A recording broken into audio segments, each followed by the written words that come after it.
Hello everyone, welcome back to another Wellness Wednesday. My name is Molly and I am the Wellness Supervisor here at Bircham Hills. So today we are going to be talking a little bit about stress, the effects that it has not only on our mental health but our physical health, and some of the different ways that we can combat stress. As you can tell by my lovely appearance today, I myself have been dealing with some stress, so please just excuse all of this. So let's get started here. Everyone should know what stress is, right? It's something that all of us have faced in our life at some point or another, and it's brought on by an array of different things, right? It's not always the same thing that stresses us out, and we don't always get stressed out in the exact same ways. Most of the time, it's easy for us to think, okay, well, stress is just my problem. It's really just something I'm dealing with up here. And as long as I'm not, projecting my stress and taking it out on other people, no harm, no foul, right? Wrong. So, stress actually does take a toll on your physical body as well as, your mental health. Some of the things that we can experience physically from stress include, and I've got my list here, so I've got, low energy, headaches, GI issues, so that's, your stomach, your intestines. You can get chest pain. Oftentimes it's because our heart rate increases there, and that in turn can increase our blood pressure. We can have sleep issues. I know myself, there have been plenty of nights where I'm so stressed and so focused on one thing, I can't get my brain to shut off, and therefore I don't sleep. And it actually weakens our immune system too. So some of those might seem pretty like, okay, I can believe that. But I know a couple on that list, when I remember first learning about them, I thought, I had no idea.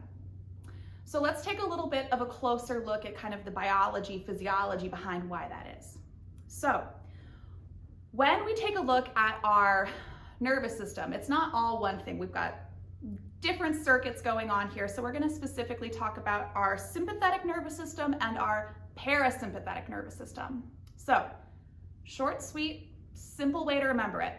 Your sympathetic nervous system is your fight or flight. So what that means is whenever you're in a situation where, let's say, okay, we'll use exercise. When you're exercising, all of your energy when you're exercising is going towards, your heart. It's, it's beating faster. It's having to provide all that blood flow for your muscles. Your muscles, obviously, because they are doing the work. Your lungs, because you're increasing your breathing, right? And some areas that you're not really focused on when you're exercising. You're not needing to spend all of your energy down to your stomach and your GI tract, right? Or your reproductive organs. So just some examples there, right? It's going to help kind of channel and shift where your resources are going so that you have that kind of power boost in that moment. Hopefully that makes sense. Your parasympathetic nervous system is what we call your rest and digest nervous system, so to speak. So what it does is it really helps to kind of bring your body back to that equilibrium, get everything nice and balanced out, focuses on kind of rejuvenating that energy, getting everything moving through your digestive tract, right? So one kind of elevates you and one kind of helps regulate you. So that's where we're at with those two things. So when we experience stress, it activates and arouses our sympathetic nervous system. And that, of course, is that fight or flight. So as that's going up, parasympathetic's going down. And a couple different things happen with this. So, for example, when our sympathetic nervous system is stimulated, we get a surge of adrenaline. I'm sure everybody has heard adrenaline. So it's that rush of like, okay, I gotta go. I'm excited. Think like you're about to get on a roller coaster, right? It's that adrenaline boost there.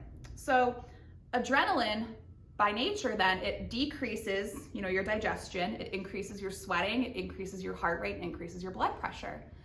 So knowing what we know about what the sympathetic nervous system does and what the parasympathetic nervous system does, that makes sense, right? The adrenaline is going to basically increase those functions of your sympathetic nervous system.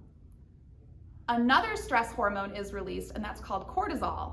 So I'm sure that we've all heard that at some point or another. So cortisol does a couple of different things. It increases your glucose levels in the blood, and glucose is basically a fancy term for sugar.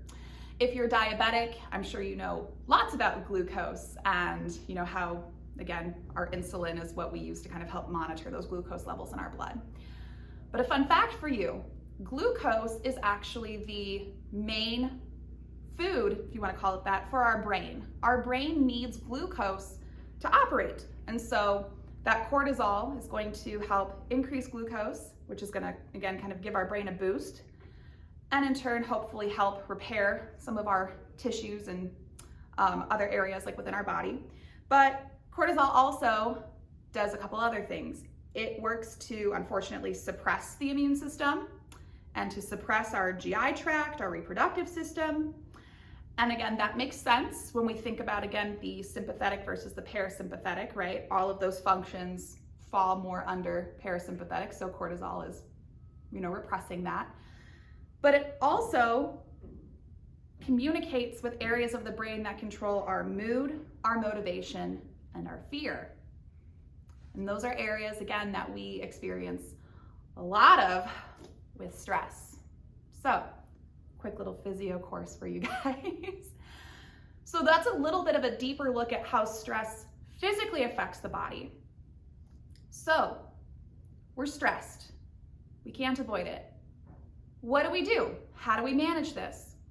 There are a lot of different ways that we can manage our stress, and I can't reasonably fit them all into this video, but what I'll do is I'll give you some helpful tidbits and just good jumping off points for you. So in one of our last videos, we talked about hobbies, right? Finding things that bring us enjoyment, right? Something that's going to counteract the stress, right? So for example, let's say you're at work and something stressful happens, and you know, you're dealing with that all throughout the day, and then the end of the day comes. It's so easy for us to bring our stress from work home. I am a living, breathing example of that. But when we're at home, that's our time to decompress, and we really want to try to, again, manage our stress while we're there so that we don't feel so burnt out when we return the next day. So finding things like hobbies, things that we do for pure enjoyment. We do them because we like them. They make us feel relaxed. They bring us satisfaction. It's a really good way to focus on relieving stress. Second thing, therapy. I am a huge advocate for that therapy is beneficial for everybody. You know, whether you think you have problems worth talking about or not, you know, one of the ways that we deal with the emotions and experiences that we go through throughout the day is by talking through them. And a lot of the time, we will subconsciously, so without even recognizing it and realizing it, we will hold on to things, or our brain will be so-called triggered, you know, by things without us even recognizing it. So being able to, you know, talk through how your day is going, what your stressors are with somebody is not only a good way to help kind of sort through all of that mental baggage, but in turn, they can also help give you the tools to maybe frame some of those stresses differently. And we'll get into that a little bit more in just a second here. So I would say, you know, therapy is a really, really great option. Another good one for stress is exercise. That seems like something as the wellness supervisor that I should be saying, but it is true. Exercising is honestly one of the best forms of like natural anti-anxiety, anti-depression relief that you can do for yourself because of the way, again, that it releases those feel-good hormones, right? It gets your blood flowing, gets your brain activated. It helps you kind of release some of that physical stress, right? So I know that, again, with quarantine, with COVID, sometimes a lot of us are restricted in the ways that we typically would have gone about exercising, whether it's, you know, participating in group sports or group classes or, you know, going to the gym. But there are plenty of ways for us to get creative at home, you know, going for a walk around the neighborhood, popping in an exercise DVD. There's plenty of really great options on YouTube too. So just finding a little way to like sprinkle in some exercise throughout your day is a really great way too. One of the ways though that we can really work to make lasting change with our stress, especially with our mentality, is to work on enforcing positive thinking. Now, I want to really quickly here frame that there is such a thing as toxic positivity. And what that basically means is saying, like, don't let the bad things get you down. You might be feeling really, really horrible right now, but you should just keep smiling through it. And people mean well by that, but there is actually a toxicity to that. As humans, we have a wide emotional breadth, and we feel a lot of different things, especially right now. It is important and it is healthy for you to acknowledge the way that you were feeling and to allow yourself to feel it. That does not mean if you were angry to take it out on your spouse, take it out on the dog. That's not what that means. It means acknowledge that you're angry or acknowledge that you're frustrated and, say, I'm frustrated, I'm angry, I'm upset, right? You don't have to pretend that you don't feel those feelings. That's not what we want to do, because the reality is those feelings are real and they're valid and they're being caused by very real and valid things. So positive thinking isn't saying smile through it and pretend it didn't happen. No, please don't do that. Positive thinking instead is working on how we perceive our situation, how we give ourselves credit, for the positive things that happen in our life, and how we view negative events. As someone who struggles with depression and anxiety, this is a constant work in progress for me, but I can say that through the conscious efforts that I've been making, it's really made a big difference for me. So I want to give you guys some really helpful tidbits here. So, positive affirmations. These can be as simple as saying, you did a good job today. Or, things didn't go as planned, but you tried really hard. I'm proud of myself. It can be really about anything. But positive affirmations are a really good place to start. And sometimes we don't recognize just how hard it is to tell ourselves that we did a good job. Oftentimes we are our own worst critic, and that is definitely the case for me.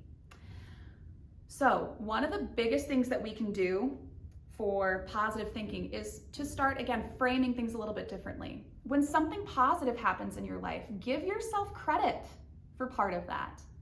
Tell yourself that you did a good job. Give yourself that praise for the part that you played in that. That's important, right? When we look at negative events in our life, people who tend to have more negative explanatory mental styles, they tend to view those negative events as being lasting or permanent. People who have more optimistic explanatory styles, and what I mean by that is kind of like how we view things, how we explain things to ourselves, they tend to view those negative events as being temporary, right?